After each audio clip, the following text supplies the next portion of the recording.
Audio ஆடியோவில் வந்து சொல்லியிருந்தீங்களா இந்த மாதிரி இட்லி வந்து நாங்கள் வந்து அப்போ கஷ்டப்பட்டோங்கிற மாதிரி இட்லி வாங்க காசு இல்லாமல் இது பண்ணுற மாதிரி நீங்கள் அப்போவே டேரக்டராக இருக்கும்போது அது எப்படி அது என்ன அப்படிங்கிற மாதிரி நீங்கள் ஸ்பீச் பார்த்தீங்களா?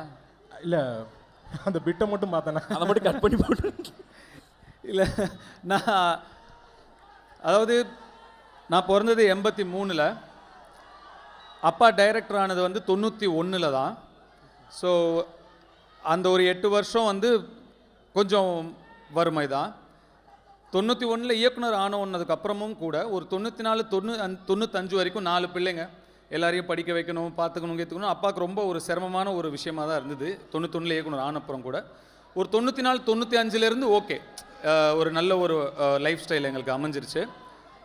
இருந்தாலும் நீங்கள் இப்போ சின்ன வயசுலலாம் நீங்கள் அம்மாக்கிட்டேயோ பாட்டிக்கிட்டேயோ அப்பாக்கிட்டேயோ போய் எனக்கு காசு கொடு, அது சாப்பிடணும், இது சாப்பிடணும், அங்கே போகணும், இங்கே போகணும் கேட்டால் உடனே அவங்க கொடுத்துருவும் மாட்டாங்க இல்லையா? அதுவும் எஸ்பெஷலி கொஞ்சம் பட்ஜெட் வச்சு குடும்பம் நடத்துகிறவங்களாம் அவ்வளோ ஈஸியாக நம்மளால் கொடுத்துட முடியாது.